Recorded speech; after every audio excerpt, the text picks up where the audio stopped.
하나님께서 오늘 우리에게 주시는 말씀은 여호수아 1장 1절에서 18절까지의 말씀입니다. 봉독은 1절에서 9절까지 봉독하겠습니다. 주님의 종 모세가 죽은 뒤에 주님께서 모세를 보좌하던 눈의 아들 여호수아에게 말씀하셨다.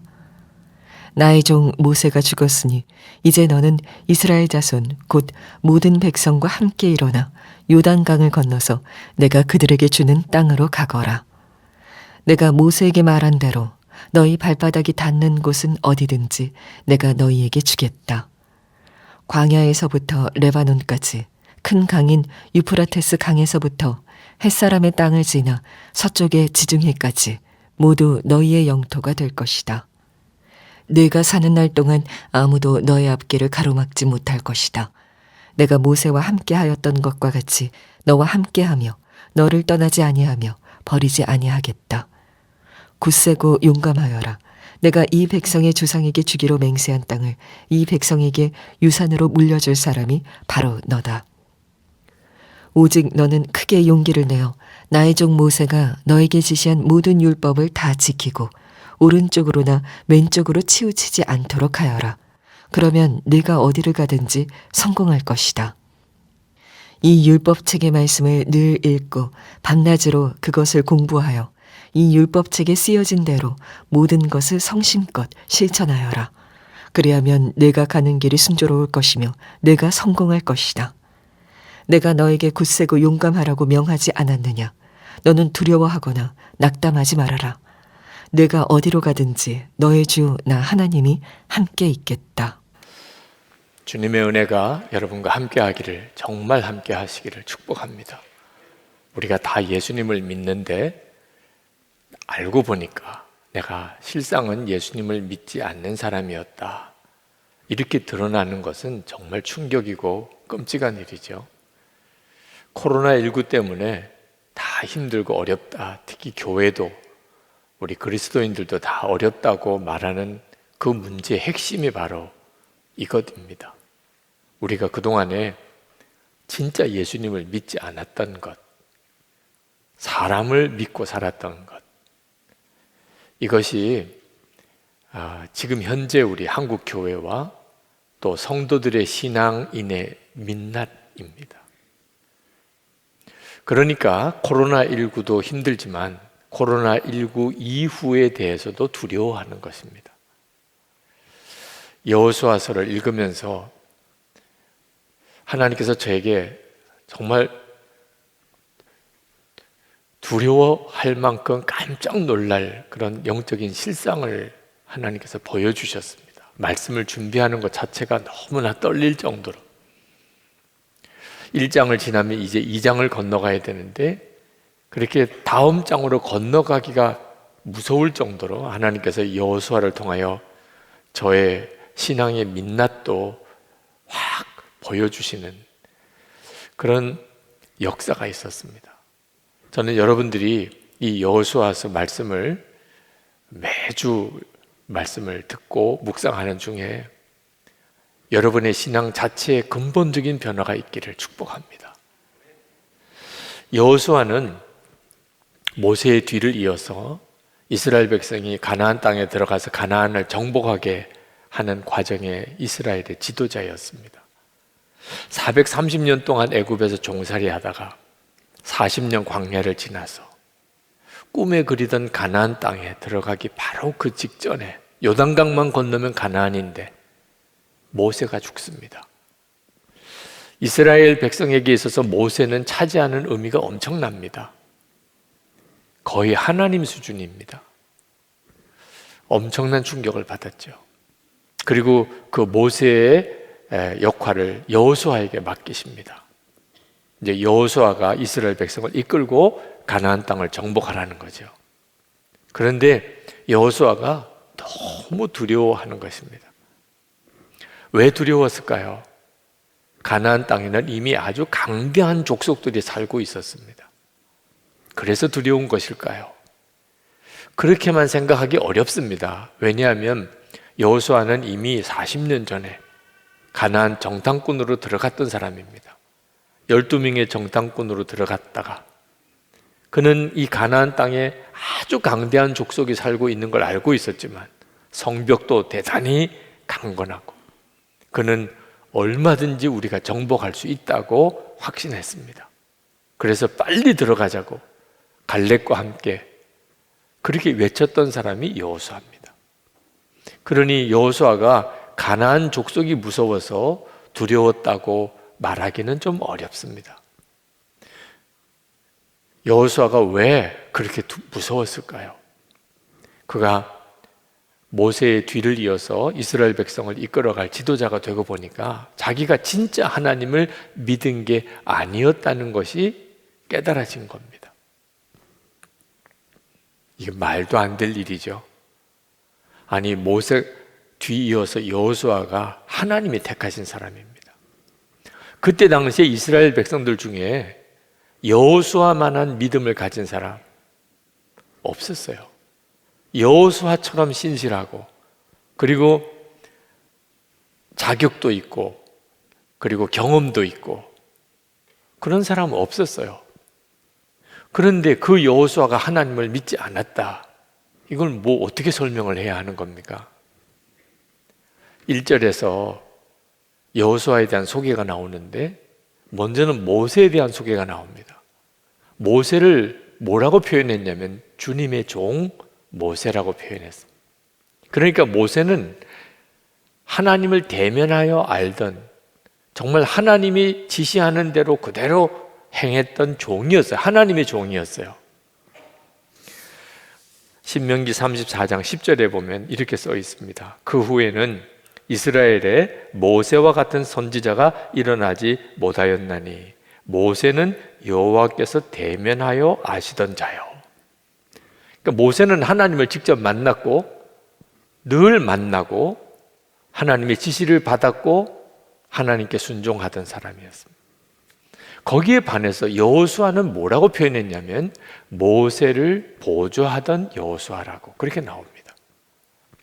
그러니까 여호수아는 직접 하나님을 대면하여 알던 사람이 아니었어요.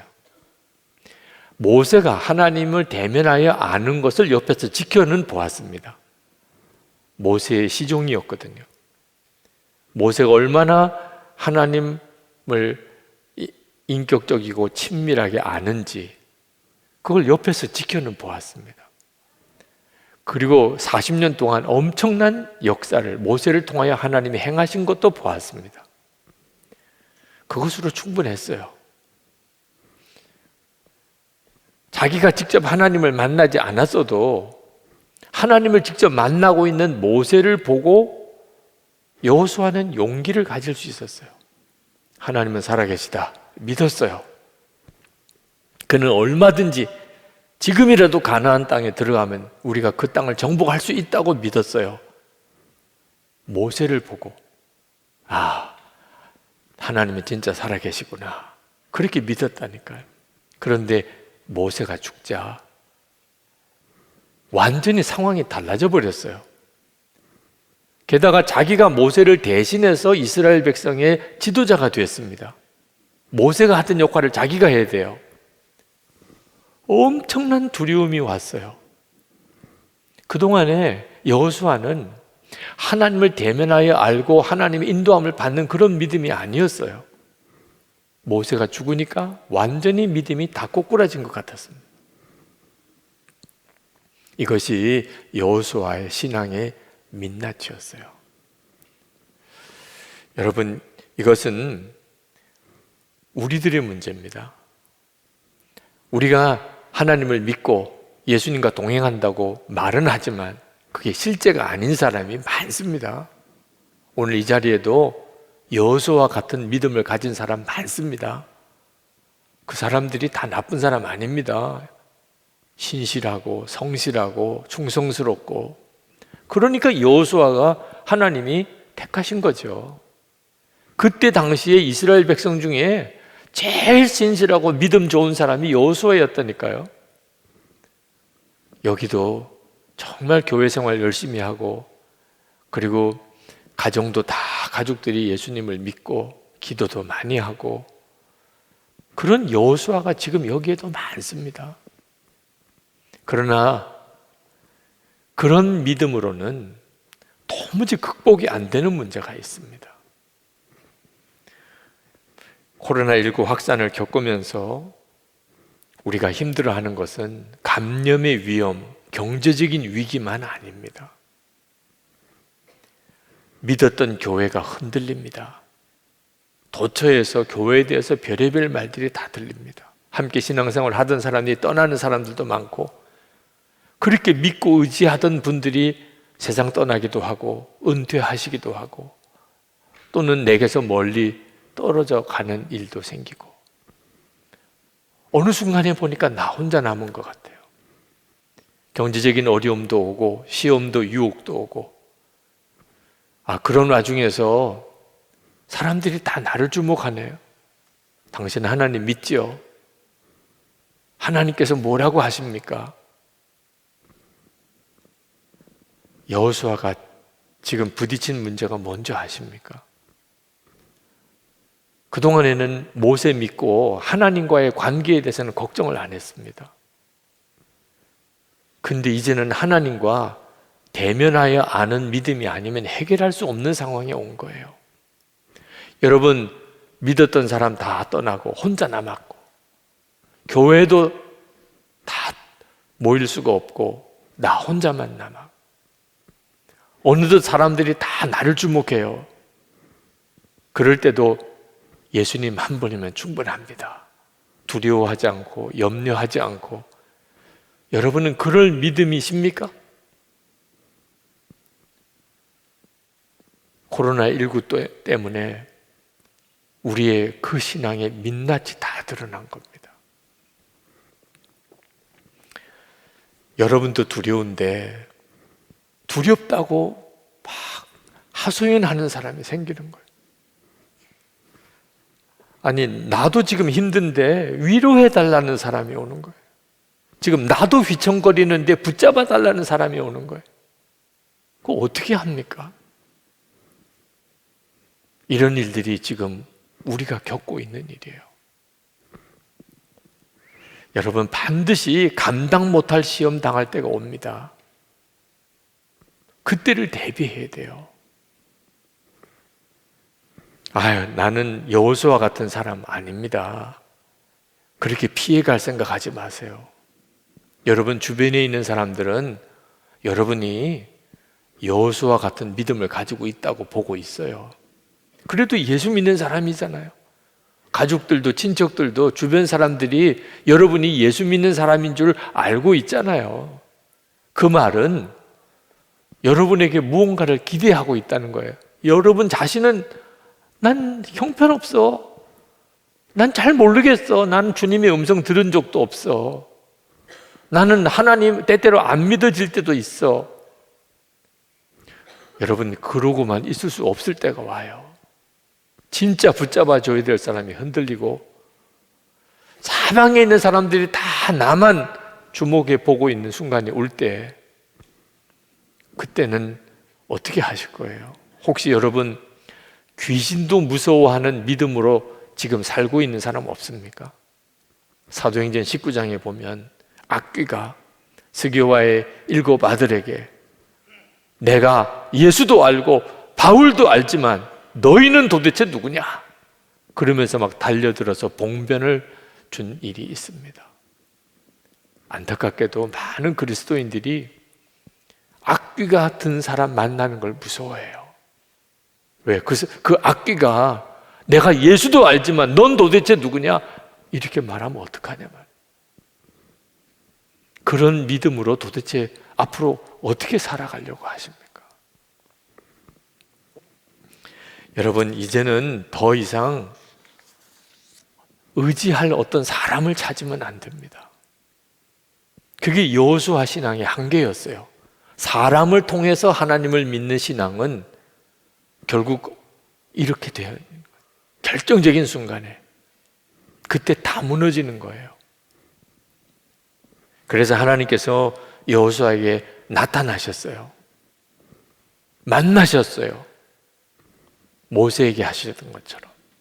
그리고 내가 모세와 함께 하였던 것과 같이 너와 함께 하며 너를 떠나지 아니하며 버리지 아니하겠다 하는 이 약속을 주셨어요. 하나님은 여호수아에게 가나안 족속을 내가 다 없애주겠다 이렇게 말하지 않았습니다. 내가 지원군을 보내주겠다 말하지 않았어요. 내가 신무기를 너에게 들려주겠다 그러지도 않았어요. 그건 의미가 없어요. 하나님의 약속은 오직 하나, 내가 모세와 하던 것처럼 너와 같이 만나주겠고 너와 함께하고 버리지도 떠나지도 않을 거다. 그것으로 충분했어요. 그렇게 되면서부터 여호수아는 완전히 바뀝니다. 제가 부목사 시절에 정말 철도 없이 빨리 담임 목사 나가게 해달라고 기도했어요. 몰랐으니까. 여러분들 참 어이가 없지요. 빨리 담임 목사 나가게 해달라고. 저는 마음대로 설교하고 마음대로 목회할 수 있는 줄 알았어요. 담임 목사로 나가면. 실제로 담임 목사 빠른 이른 시간에 담임 목사를 나가게 됐습니다. 제가 부목사로 있을 때 제가 맡았던 교구 식구들보다 제가 담임 나갔던 교회는 비교도 안 되게 적었어요. 그러니 목회가 무슨 힘이 든 일이 뭐가 있겠습니까? 그런데 담임 목회 딱 되고 담임 목사가 되고 난 다음에 정말 예상치 못했던 중압감이 확 밀려오는 겁니다. 영적인 중압감이에요. 새벽기도 인원, 저에게 있어서는요 엄청난 스트레스예요. 주일 예배 인원, 지난주에 비해서, 지난달에 비해서 이게 엄청난 스트레스로 다가오는 거예요. 모든 것이 다 담임 목사 책임이에요. 교인들 얼굴 표정 하나, 웃는 얼굴인지 찡그리는 얼굴인지 그거 책임도 담임 목사가 져야 되는 거예요. 부목사로 있을 때는 담임 목사님도 계시고 목사님들도 함께 여러 분이 함께 계시고 교인들도 많고 저는 새벽 기도에 몇 명이 나왔는지 주일 예배에 몇 명이 나왔는지 전혀 스트레스 받지 않았어요. 누구도 저에게 이래라 저래라 간섭을 하지 않았어요. 담임 목사니까. 제가 누구에게 보고할 사람도 없었어요. 그런데도 저는 명절 때 한 번 제대로 쉬지 못했어요. 새벽 기도 인도해야 되니까. 부목사님 명절 지키기로 보냈어요. 명절 기간 새벽 기도는 제가 인도했어요. 휴가 한 번 제대로 가지 못했어요. 담임 목사가 저희들 스트레스가 엄청나더라고요. 그때 알았어요. 내가 여호수아의 신앙이구나. 사람 통해서 하나님을 믿는 그런 믿음으로는 담임 목사직 하나도 제대로 감당 못하는 거예요. 제가 이 교회 담임 목사를 부임해 왔을 때는 문제는 더 심각했어요. 예배당, 이 큰 예배당 건축하고 그 건축비에 상환하고 이 예배당을 가득 채우고 이런 모든 일들이 다 담임 목사인 제가 책임져야 되는 거예요. 훌륭한 장로님들이 같이 도와주셨고 제 아내도 저희 두 딸도 있고 그래서 저에게 위로가 되고 우리 부목사님들, 전도사님들 참 열심히 사역해 주었어요. 교인들이 저를 생각해주고 격려해주고 저를 섬겨주고 사랑해주는 분들이 많았어요. 그런데 그것으로는 담임 목사가 저희들 책임을 조금도 대신해 줄 수가 없었어요. 심장 쇼크도 올 정도였어요. 그래서 저는 베드로를 물 위를 걷게 하셨던 그 주님을 만나야만 해결된다고 생각했어요. 24시간 예수님을 바라보자. 나는 죽고 예수로 산다. 예수님과 친밀히 동행하는 삶을 살자. 저는 선택사항이 아니었습니다. 예수님과 정말 동행하고 그렇게 주님을 만나고 그러면 사는 거고 저도 사는 거고 교회도 사는 거고 그렇지 않으면 다 죽는 거예요. 여러분 지금 우리 모두에게 필요한 것은 하나님께서 여호수아에게 주셨던 말씀, 내가 모세와 함께 하던 것처럼 너와 함께 하고 너를 떠나지 않고 너를 버리지 않을 거다. 그 약속입니다. 만약에 그것이 사실이라면, 여러분이 그렇게 하나님을 만나면 처지와 형편이 어떠하든지 문제될 게 아무것도 없잖아요. 사실 우리가 다 이미 알고 있는 내용입니다. 하나님은 살아계시고 우리와 함께 계시고 우리를 버리지도 떠나지도 않으실 것을. 그런데 문제는 그게 진짜 믿어져야 되는 거예요. 그렇다고 들어서 아는 것만 가지고는 해결이 안 된다니까요. 여호수아도 하나님을 믿었어요. 하나님이 죽었습니까? 모세가 죽었지. 그런데 왜 너는 그렇게 무서워하는 거야? 여호수아도 안 되니까요. 하나님은 분명히 살아계신 걸 안 되니까. 그런데 무서운 걸 어떻게 해요? 무서운 걸. 두려운 걸 어떻게 하냐고. 그게 문제인 거예요. 여러분 중에 하나님 안 믿는 사람이 있겠습니까? 영상으로 예배를 드리는 분들도 다 하나님 믿으시잖아요. 문제가 생길 때, 시험이 일어날 때, 두려운 것도 또 사실이잖아요. 염려가 되고 좌절이 되고 낙심이 되는. 그 이유가 뭐죠? 모세처럼 하나님을 대면하여 믿는 믿음이 아니고 여호수아처럼 사람 의지하고 하나님을 믿었던 믿음이었기 때문에 그렇게 되는 거예요. 하나님께서 모세에게 함께 하신 것처럼 여호수아에게도 함께 하시겠다고 그렇게 약속하시고는 이제부터 너에게서 증거를 보여달라. 믿는 증거를 보여달라. 6절, 7절, 9절 말씀에 번복해서 굳세고 용감하라 하는 말씀을 하십니다. 6절에 굳세고 용감하여라. 7절에 오직 너는 크게 용기를 내어. 9절에 내가 너에게 굳세고 용감하라고 명하지 않았느냐. 여러분, 우리도 마찬가지입니다. 내가 진짜 하나님을 믿는 그 사람인지, 우리의 마음에 굳세고 정말 용감한가? 어떤 상황이 벌어지든지 어떤 문제가 생기든지 나는 굳세고 용감한가? 그 증거가 나와야 하는 거예요. 정말 하나님을 믿는다면 좌로나 우로나 치우칠 사람 없습니다. 하나님의 말씀대로만 순종하는, 그게 답이고 그게 성공하는 길이고 잘 되는 길인 걸 아는데 곁눈질하고 흔들릴 사람 누가 있습니까? 7절, 8절에 이렇게 말씀합니다. 나의 종 모세가 너에게 지시한 모든 율법을 다 지키고 오른쪽으로나 왼쪽으로나 치우치지 않도록 하여라. 그러면 내가 어디를 가든지 성공할 것이다.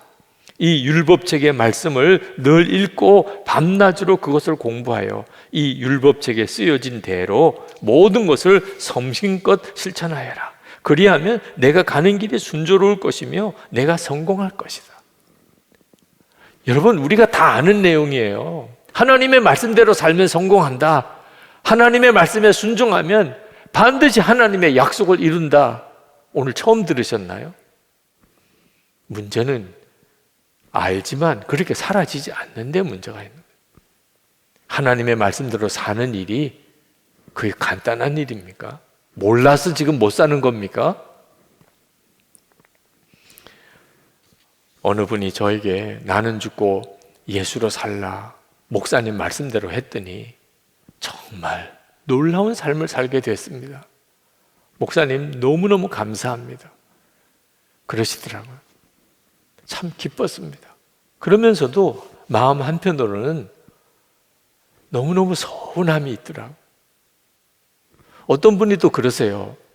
목사님 말씀대로 예수님과 그렇게 친밀하게 살아보려고 애를 써보았지만 안 되네요. 나는 잘 안 돼요. 그 말씀을 들을 때 그분이 얼마나 참 안타까운지, 그분이 심정이 얼마나 힘들지 그런 느낌이 오더라고요. 그러면서도 또 한편 너무 서운하더라고요. 왜 목사님 하라는 대로 이렇게 표현을 하느냐 말이에요. 아니, 성경 말씀대로 이렇게 표현해야죠. 제가 나는 죽고 예수로 살라, 예수님과 친밀히 동행해 보라, 그게 유기성 목사가 하라는 말입니까? 여러분도 확인을 한번 해보세요. 이게 성경이 그렇게 말하는 것을 목사님이 그렇게 하라고 하는 거라면 그 다음부터는 성경이 말하는 대로 살아봤더니, 성경 말씀대로 살아보려고 했더니 이렇게 표현을 해야죠.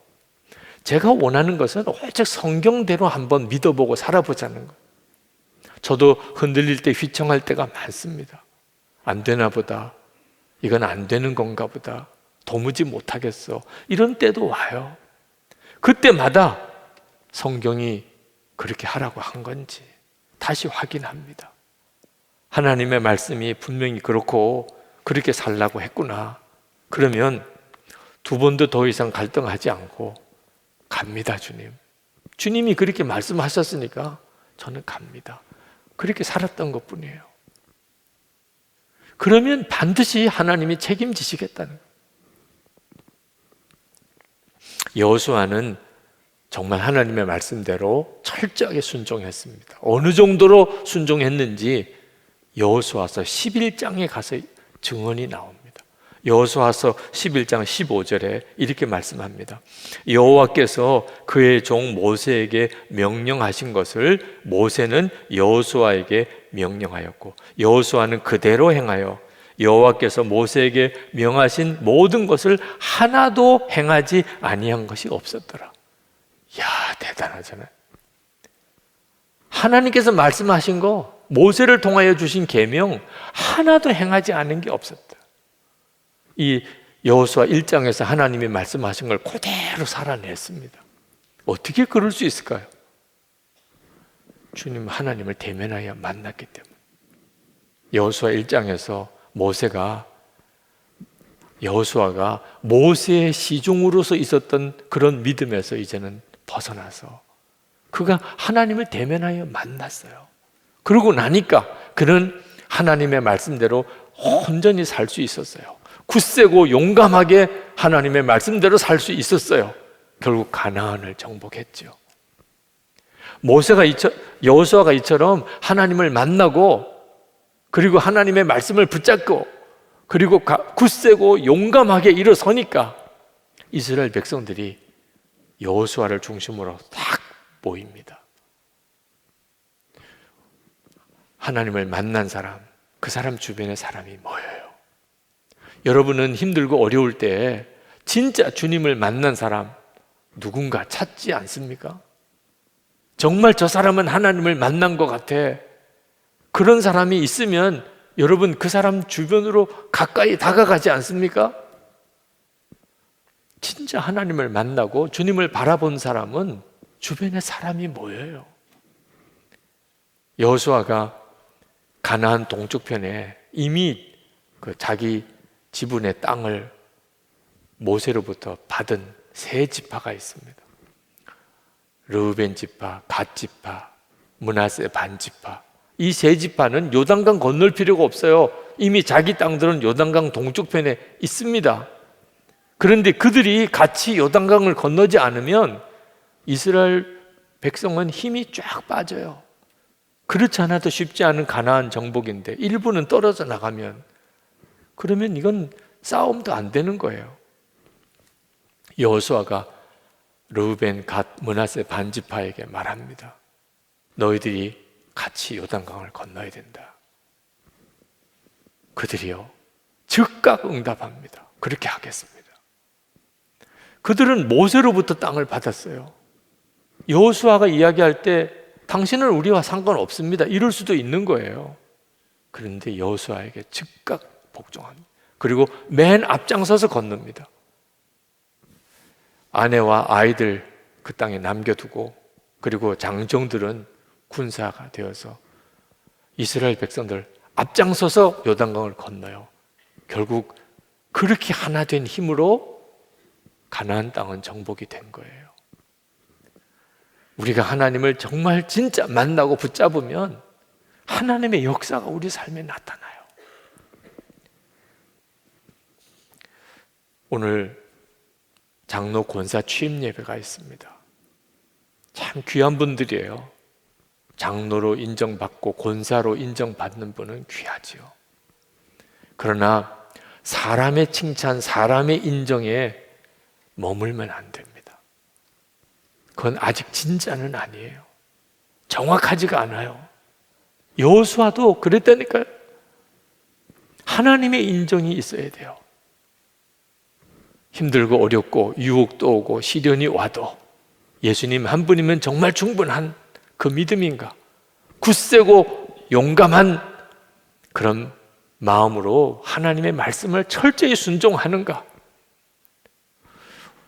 자신의 신앙 점검해 봐야 됩니다. 오늘 이 말씀은 무슨 어려운 일이 있어도 절대로 낙심하지 마라, 두려워하지 마라, 염려하지 마라, 강한 마음을 가지라, 그런 메시지가 아니에요. 그건 아무 의미가 없어요. 하나님을 대면하라는. 주변에 믿는 사람 한 사람 없는 그때라도, 심지어 교회도 없는 때라도 하나님은 살아계신, 지금도 나와 만나신 하나님, 그런 믿음을 가져야 한다는 거예요. 그리고 여러분 걱정하지 마세요. 정말 그럴 수 있을까? 내가 여호수아처럼 그렇게 하나님을 만나는 그런 믿음을 가질 수 있을까? 걱정하지 마세요. 예수님은 우리에게 분명히 약속하셨어요. 볼지어다 내가 세상 끝날까지 너희와 항상 함께 있으리라. 제자들에게만 하신 말씀 아닙니다. 예수님을 믿는 모든 성도에게 주신 약속이고 그 약속은 이미 이루어졌어요.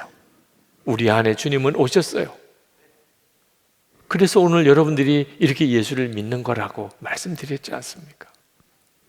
오늘 이 시간 예배 드리면서 설교 들으면서 여러분의 마음속에 예수님께서 여러분에게 하고 싶은 말씀을 하셨을 거예요. 여러분이 다 들으셨을 거예요. 여호수아가 하나님을 만나고 하나님의 약속을 다시 받고 그리고 굳세고 강한 마음을, 믿음을 가지게 된 그 사건이 오늘 이 예배 중에 여러분에게 실제로 일어났어요. 똑같아요. 여러분이 그 사실을 진짜 믿으셔야 돼요. 나와 주님은 만나 주셨구나, 내 안에서 내게도 말씀하고 계시는구나, 그러면 충분하죠. 그 주님을 붙잡고 사는 거예요. 그것만이 여러분이 이 세상을 이길 수 있는 힘이에요. 하나님의 약속이 성취되는 삶을 살 수 있는 비밀이에요. 여러분이 그렇게 살아야 교회가 살아요. 한국 교회가 다시 살고 우리 나라가 사는 거예요. 이건 선택의 문제가 아닙니다. 해도 되고 안 해도 되는 게 아니에요. 하나님이 원하시는 것은 다른 사람 따라서 하나님 믿는 믿음으로 끝내는 게 아닙니다. 여러분 한 사람 한 사람 모두를 개인적으로 만나주시고 인격적으로 만나고 그렇게 주님과 동행하게 하시는 거예요. 이제 우리 기도합시다. 여러분의 신앙을 주님 앞에 있는 그대로 빛 가운데 내놓으십시오. 나도 여호수아처럼 한 민족의 지도자가 되어도 감당할 수 있을까? 내 주변에 있는 모든 사람들이 다 나는 예수 믿는 사람일 거라고 다 알고 있는데 그렇게 확신 있게 자신감 있게 주님을 따라가는 그런 믿음 가지고 있습니까? 주님, 제가 오늘 여호수아처럼 주님을 만나기를 원합니다. 떠나지도 버리지도 않으시겠다. 그 약속을 붙잡습니다. 제 속에서 믿음이 다시 분명하게 소생되게 하시고 살아있는 믿음 되게 해 주옵소서. 통성으로 기도하겠습니다.